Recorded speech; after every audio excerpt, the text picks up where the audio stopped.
अस्सलाम वालेकुम जी। अगर आपके साथ भी ये मसला आ रहा है, विंडोज़ इंस्टॉल नहीं हो रही, तो इसका हल आप देख लें। ये देखें, सबसे पहले ये है कि आपकी अब हमारी पार्टीशन हमने इसमें यहाँ पे करनी है। ये हमारी प्राइमरी डिस्क है, एसएसडी हमारी हार्ड डिस्क है। इस जगह पे हमारी इंस्टॉल हो रही है, इस जगह पे इंस्टॉल हो रही है, नेक्स्ट की ऑप्शन दे रहा है। हमने जबकि इंस्टॉल करनी है, हमने यहाँ पे इंस्टॉल करनी है, यहाँ पे नेक्स्ट का ऑप्शन ही नहीं दे रहा।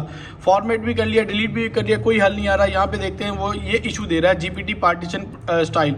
इसका हल ये है कि आपने यहाँ पे क्लिक करना है और इसके बाद आपने यहाँ पे चले जाना है। ये देखें, कीबोर्ड से शिफ्ट प्रेस करना है और ये आपका F10 वाला प्रेस करना है। F10 shift plus F10 press करेंगे, ये आ जाएगा।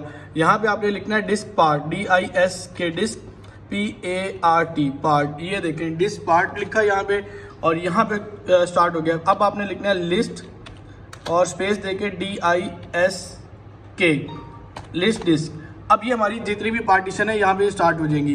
अब इसमें आपने वो वाली ड्राइव सेलेक्ट करनी है जिसमें आपने विंडोज़ इंस्टॉल करनी है। जैसे ये 119 GB है, यहाँ पे लिखता हूँ सेलेक्ट डिस्क।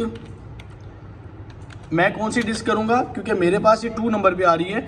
आपके पास जो भी नंबर पे आ रही है आपने उसको सिलेक्ट करना है। ये देखिए, ये हमारे पास सिलेक्ट हो चुकी है। अब चूँकि सिलेक्ट हो चुकी थी, यहाँ पर मैं लिख रहा हूँ क्लीन हमने यहाँ लिखा, या ये हो चुकी क्लीन। अच्छा, अब इसके बाद एक स्टेप है, हमने यहाँ पे क्रिएट MBR नहीं लिखना था, हमने लिखना था कन्वर्ट MBR। अब ये आपकी सिलेक्शन आ चुकी है फॉर्मेट की। तमाम काम करने के बाद ना, अब मैं यहाँ से इसको मैं बंद कर देता हूँ। यहाँ से अभी भी सेम इशू है। मैं इसके यहाँ पे बैक जा रहा हूँ, फिर बैक गया, यानी हमने अब स्टार्टअप से मीन्स के यहाँ से लिया, ये कर दिया और कोई भी विंडोज़ आपने सेलेक्ट की, हमने इसको ये क्लिक कर दिया। यहाँ से क्लिक करने के बाद अगेन उसी स्टेप्स पे जा रहे हैं जैसा कि हमने पहले किया था।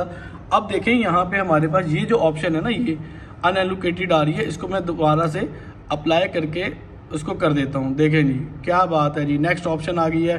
ज़बरदस्त काम हो गया एकदम, विंडोज़ इंस्टॉल। ये है हमारा ऑप्शन, इसका सोल्यूशन।